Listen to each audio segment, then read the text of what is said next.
Hey guys, and welcome back to Grizzly Valley. This is the first out of 2 episodes in which I'll try to finish this roller coaster, which I never expected myself to say, and I actually haven't finished the second episode yet. But I'll try to add all of the rock work and scenery and all of the detailing to this roller coaster in this episode and the next one.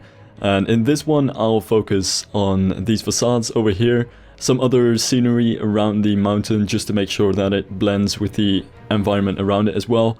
And in the next episode, I'll try to finish the mountain, get a castle on top of it, and also add some detailing to it throughout and make sure that it's entirely finished. Which I'm not sure if I'm actually going to be able to do it that quickly, but if it is going to be possible, then I feel it would be quite a good testament of how user-friendly I think the building tools in the game are. So far, one of my favorite parts of the game is not that the building tools are so new or that they're very unique, but I think they're really user-friendly and you can very quickly create pretty good buildings, and nearly anybody, I think, can make good buildings in this game, and it really doesn't take a lot of practice to get used to it either. And that's really what I think is one of the strong points of this game. So it doesn't take a lot of time to sort of translate your ideas into what you want to build in the game, which I think is really good, and hopefully they should be able to make this entire thing happen in 2 episodes, but I'm really not sure yet because I haven't really finished it, so I'm just crossing my fingers there.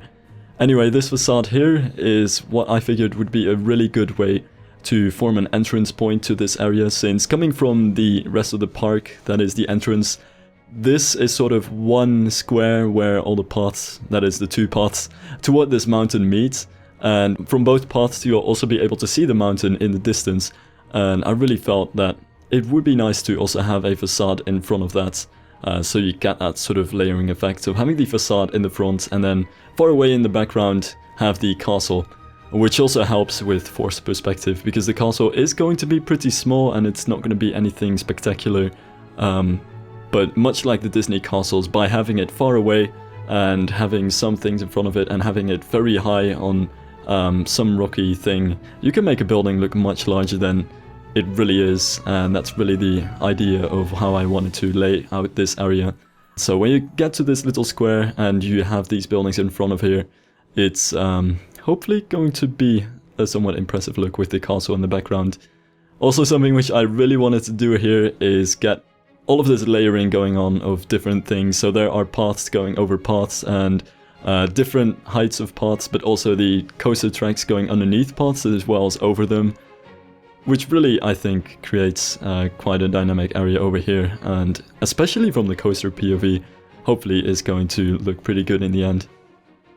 And aside from that, the rocks just work really nicely to blend everything together, since obviously there is no terraforming yet, so this all has to be done with rocks, which is going to take quite some time, and definitely going to be the most time-consuming thing of this entire, build over here.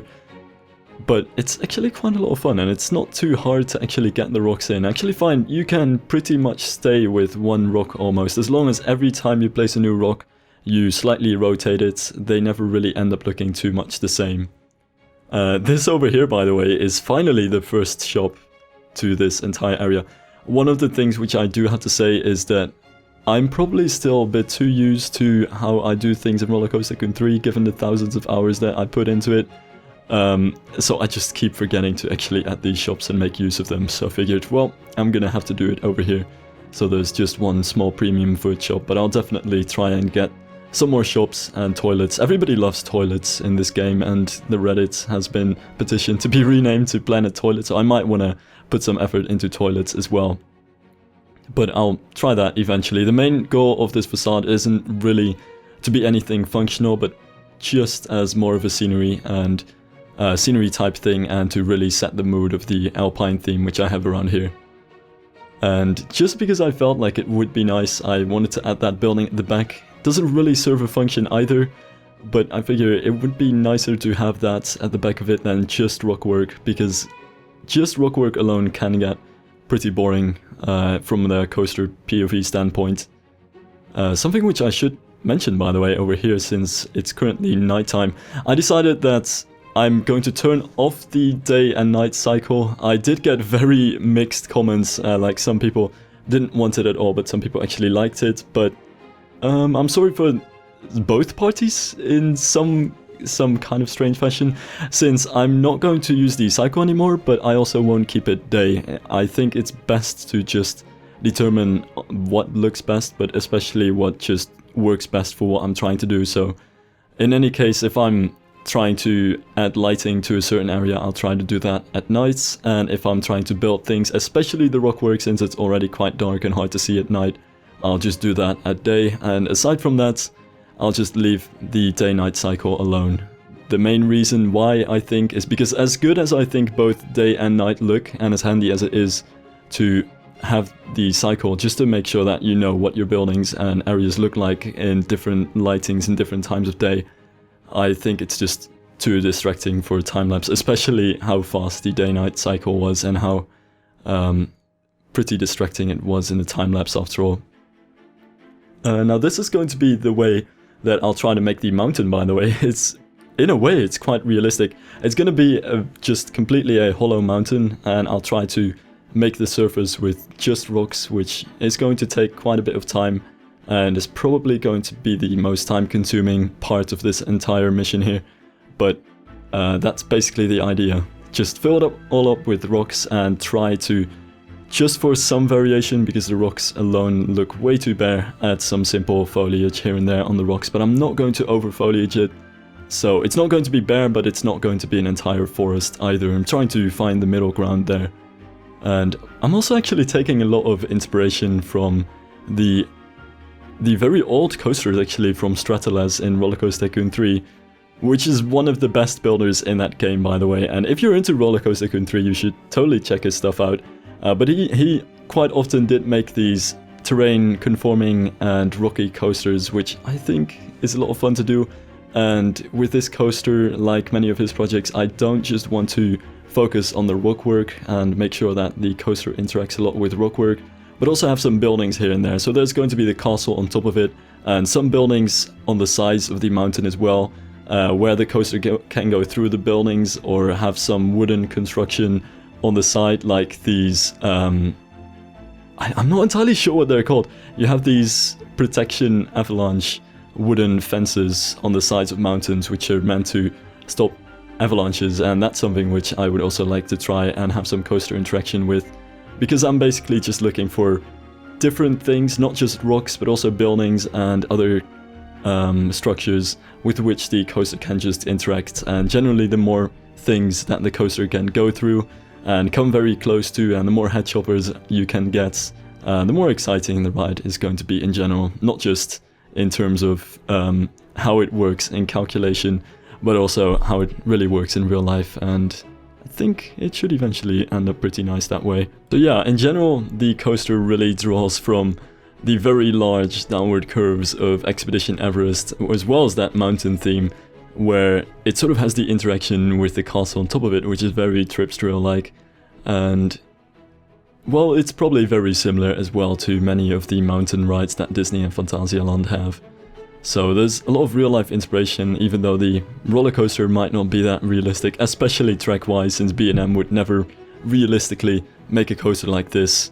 Imagine that it's a mine train coaster, I suppose, which, yeah, I do realize that the Aero track is a lot more realistic, after all, than the B&M track, but I think the blue color just suits it a little bit more than the very vibrant red. Now this building over here is just pretty much the same as actually the Q building, which I built in the first episode in terms of basic structure, but I really wanted to have that small alpine house on top of it, which is very similar again to the houses which I made in the facade earlier in this episode.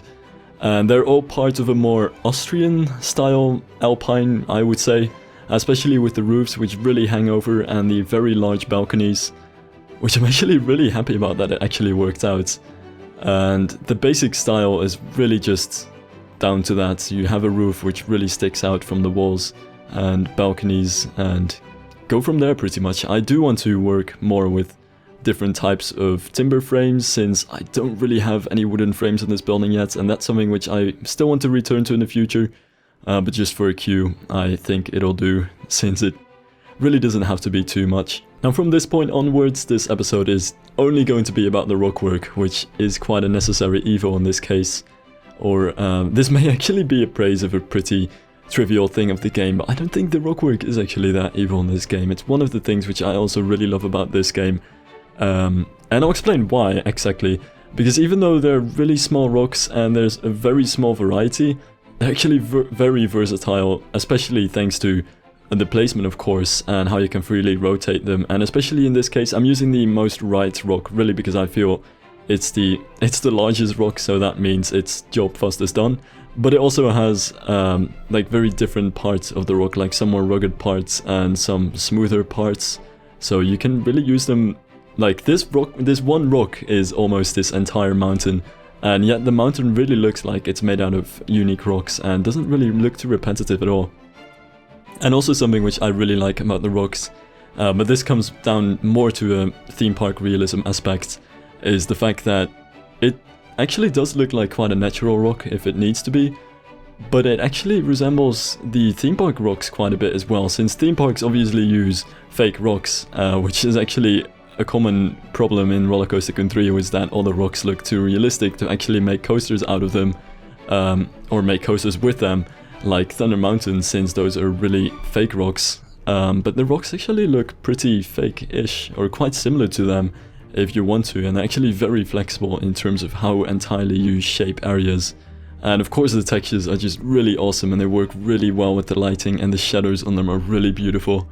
So that's why I actually had quite a bit of fun to make this rockwork here. But yeah, in this episode I'll pretty much finish the rockwork nearly, except for the very end of the mountain, but get the top done regardless.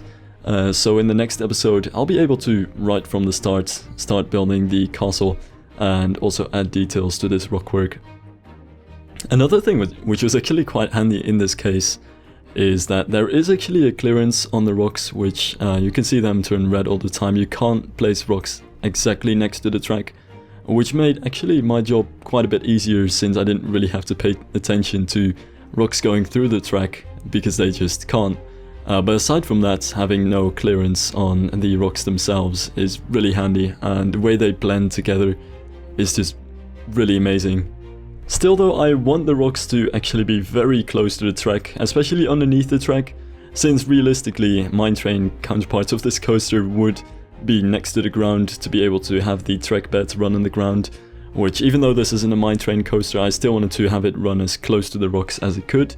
But also very much on the side and on top of the tracks. I will actually keep the rocks very close to the track, with just almost misses, but not quite hitting the tracks yet, just because I think it would be a lot nicer. And also this coaster has quite a bit of speed, and just by having those rocks really close to the track, everything seems to like whiz by much faster than if you were just out in the middle of nowhere.